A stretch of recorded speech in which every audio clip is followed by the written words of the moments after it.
concussion coming off that thing standing right here. Man, where did the ACR go?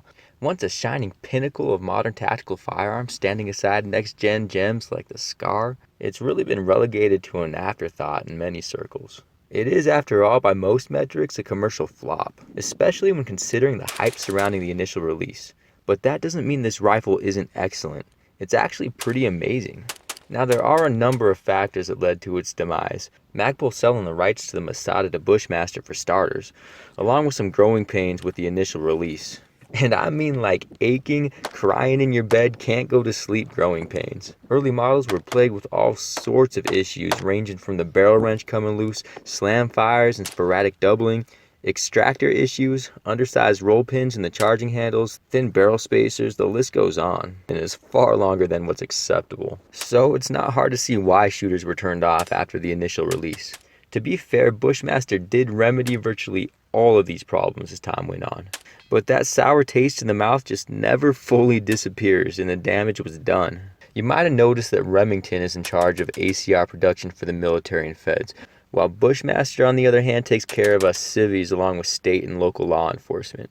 And you'd think that the backing of such large companies would propel the ACR through a stumble or two. Plus, though Magpul didn't have the capacity to take on the project on their own, they were heavily involved in the design and realization of the rifle, right up to release. By all metrics, this should have been a surefire hit. But, ironically, Bushmaster's hesitance to fully back their product after the slow start in turn created tentativeness to buy the gun on the consumer side. It was a vicious cycle and hard to watch. With so many great rifles out there, it is difficult to justify burning a hard-earned paycheck on something a parent company isn't even sold on. Well, I'm happy to say the ACR finally lives up to what was once promised. The major issues are a thing of the past, and I hope it's not too late for this beautiful boomstick. On to the details. The ACR, or Adaptive Combat Rifle, is a gas piston-driven machine. More precisely, it's got a tappet rod to propel the bolt carrier, making for a slick short-stroke system. It's all housed in an extruded aluminum upper receiver, with the now standard and largely desirable monolithic Picatinny rail on top.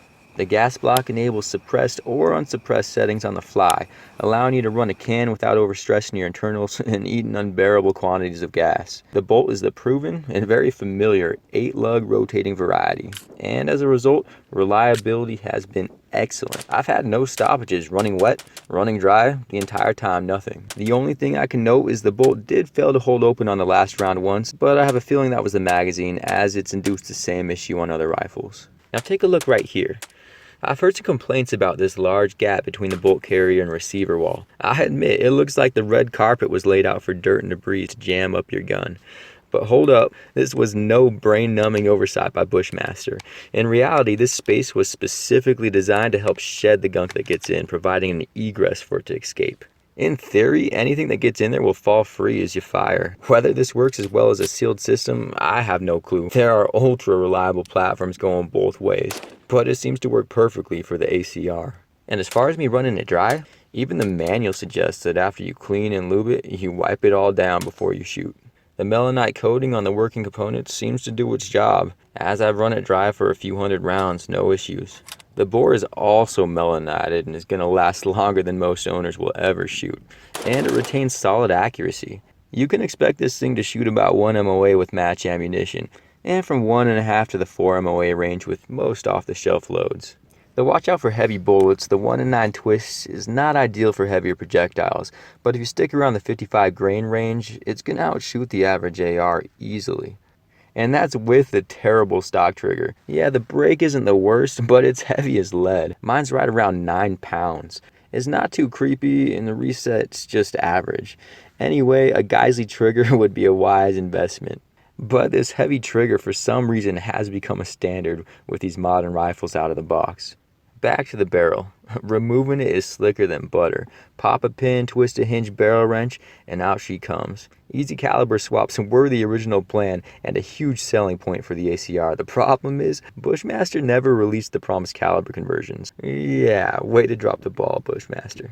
They even at one point claimed that an aluminum lower would be coming to the market with swappable pistol grips. That never came to fruition either. Heck, you can't even find spare parts. If you need to replace something as simple as a firing pin, it's going back to Bushmaster.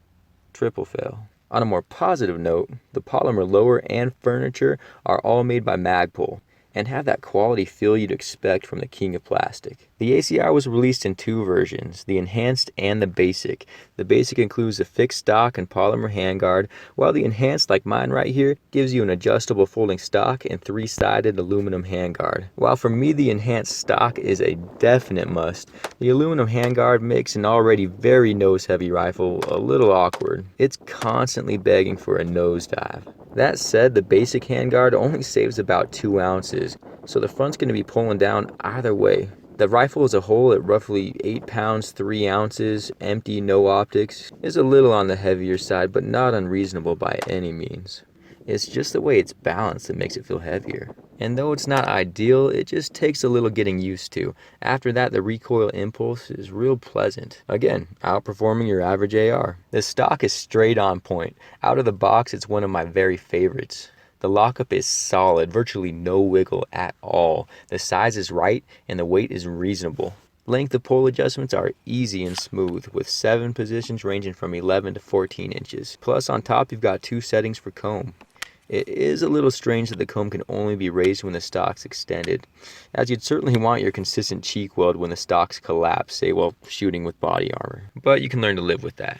A downside to the stock would be the all polymer hinges and latches. I'd like to replace those like I did on my SCAR, if only I could find something. Also, when you fold it to the side, it just kind of dangles there with light spring tension. It's nice for easy extension, but a little hokey when it comes out of place unintended. Moving on forward, the lower receiver is of equal quality and rocks full ambi controls. I mean ambidextrous everything. Safety, bolt stop, release, and mag release. Even the charging handle is fully swappable to either side. The mag release buttons are nicely fenced to mitigate accidental depression, and the bolt stop release is very practically tapered. I completely love its placement, and it functions identically for righties or lefties, though it does take some muscle in that pointer finger to drop the bolt. I suppose that's good to avoid an unintentional bolt release, but it requires a little bit more concentration when reloading for speed than I'd like to see. Also, the safety lever here is ever so slightly in the wrong spot. It constantly rubs at the base of my finger, and can get a little uncomfortable over time. It's just an annoying quirk that never should have been.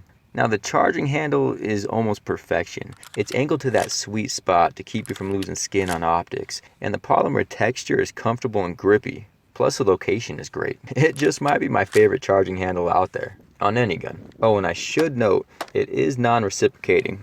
Not a big deal to me, but I know it's a deal breaker to some of y'all. Next, even the QD attachment points are reversible on the stock, and I love that they're integrated. Long story coming to an end, if you're left-handed, the ACR is right up your alley. The brass deflector is nicely placed to keep you from chewing on spent cases, and the controls, like I said, really do work identically on either side. As a bonus, on top of the rifle, you get the ever popular Magpul Embus sights. That way you won't have to go hunting through your spare parts box for extra irons. Top this whole package off with a P-Mag, and everything just feels like it was meant to be. I've got to say, I really like this rifle a lot. The more I shoot it, the more it solidifies its way into my rotation, and that means more than most metrics for me. Sure, it has its downsides. With Bushmaster leaving its customers out to dry, there's virtually no third-party support, and the lack of spare parts will hurt its longevity in the market, and its contention as an SHTF go-to. But on the upside, nowadays it can be found for about half the price it once went for, and with the initial release shortcomings fixed, does have battlefield reliability, and still shoots the lights out with ease of target retention. In my book, the Bushmaster ACR is still a top-tier go-to-war choice.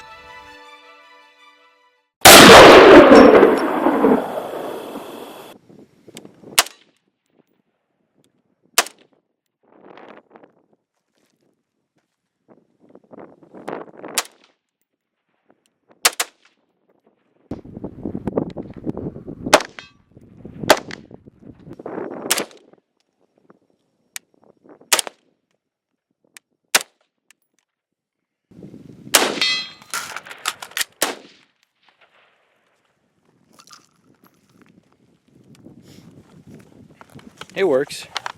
It's not bad.